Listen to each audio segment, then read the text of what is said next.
Imagine leaving your home, your parents, your dreams, and flying to a foreign land believing that success is waiting for you. But what if the dream turns into a nightmare? What if every step forward pushes you 10 steps back?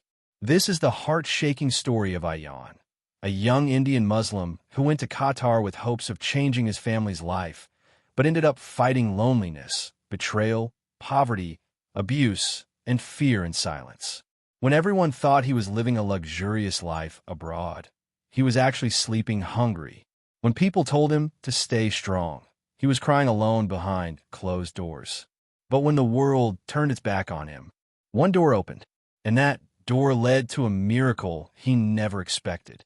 Foreign dreams, hidden tears. Ayaan's emotional Qatar journey. Ayaan Khan had grown up in a small town in Hyderabad, where dreams were often bigger than the homes people lived in, and where every young man hoped that one day he would bring pride and comfort to his parents by finding success in a world far away from the struggles they knew well.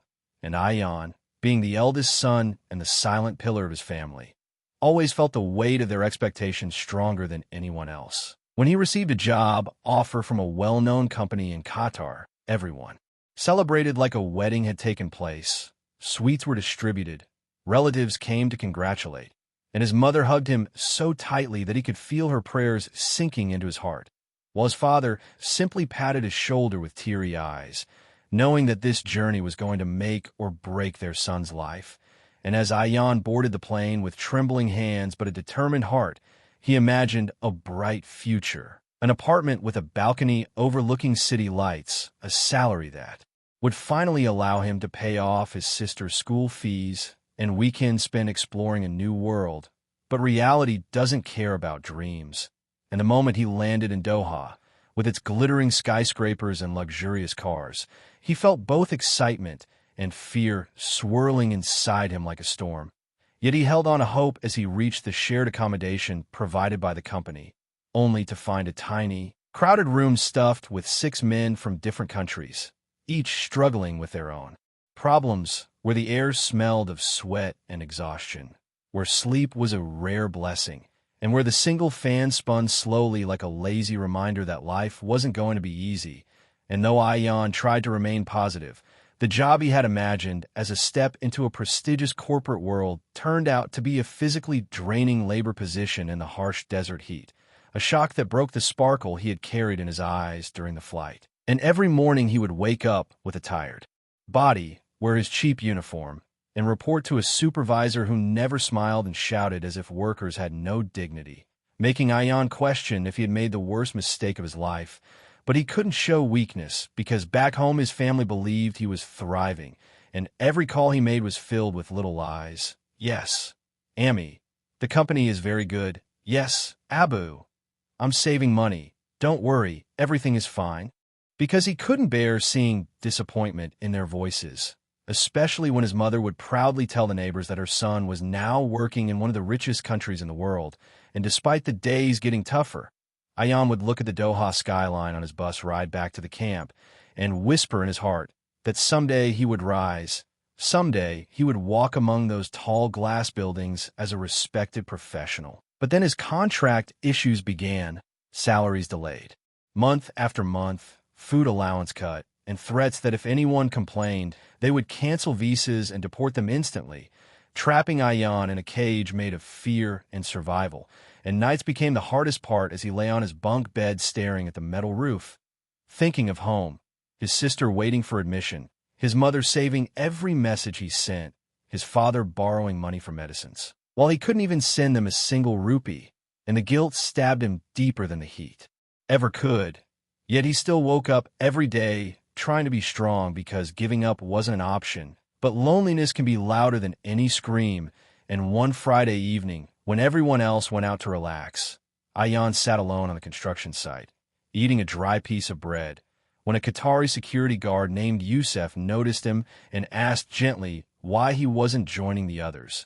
And for the first time since arriving, Ayaan's eyes broke into tears he had buried for months, and he told Yusuf everything, his struggles, his fears, his silence. And instead of judging him, Yusuf placed a hand on his shoulder and said something he would never forget. "Brother, Allah sees you even when the world does not." And those words were like cool rain falling into his burning heart. And in the weeks that followed, Yusuf became like a brother, helping Ayaan improve his English and computer skills during off hours, teaching him confidence, reminding him that struggle was not a punishment, but a pathway to destiny.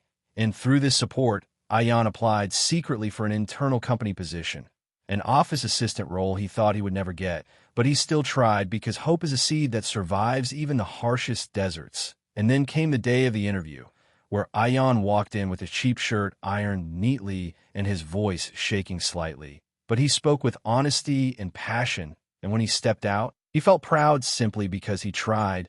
But a week later, when he was called into the HR office, he prepared himself for rejection, only to hear the words he had prayed for: "Congratulations, Mr. Ayaan. You're selected." And in that moment, Ayaan closed his eyes, letting relief wash over him like waves of mercy. And that evening, he went to a nearby mosque where he bowed down, not to ask for anything more, but to thank Allah for everything he had. And from that day on, his life began to change. His new job meant better accommodation, fresh food, regular salary, and most importantly, respect. And the first thing he did after receiving his salary was send money home, making his mother cry tears of pride, his father whisper gratitude under his breath, and his sister jump around with joy. And when relatives asked about his success, his parents finally spoke truth. Yes, he was doing well. Yes, he was working in office. Yes, their son had turned hardship into honor. And as months passed, Ayaan continued improving himself, studying at night, working with sincerity, and eventually rising into a supervisor role. And on the day he moved into his own studio apartment overlooking the same skyline that once made him feel small, he stood on the balcony with a soft smile, remembering his darkest nights in the labor camp, remembering the taste of dry bread, remembering tears that nobody saw. And he realized that success wasn't measured by where you began, but by how fiercely you refused to stop. And now, whenever he saw new workers arriving with fear in their eyes, he would place a comforting hand on their shoulders just like Yusuf once did, telling them that better days come to those who keep walking. And in every step Ayaan took, he knew he wasn't alone, because behind him was the strength of every struggle that shaped him, and above him was the mercy of Allah guiding him. And though the world may only see his present success, the branded clothes, the decent home, the good salary, Ayaan would forever carry his journey in his heart. The journey that taught him that even in a foreign land full of storms, faith and perseverance can turn a simple laborer into a story of victory that inspires others to rise. And as he ended a late-night call with his family, their voices filled with happiness and love, he looked out at the shining towers of Doha again, no longer as a frightened dreamer, but as a survivor who learned that sometimes Allah breaks you just to rebuild you stronger. If this emotional story touched your heart, then don't let it stop here. There are thousands of Ayaans out there, alone in a foreign country, fighting silently so their families can smile. Let's honor their sacrifices by sharing their stories. Support our channel Deen in Minute so we can continue creating more real, faith-based, inspiring stories that remind us no one struggles alone, and Allah's mercy reaches the deepest darkness. Subscribe, like, and share this video, and may every share become a source of hope for someone who needs it. Together, let's spread love, faith, and courage. Jazakallah khair.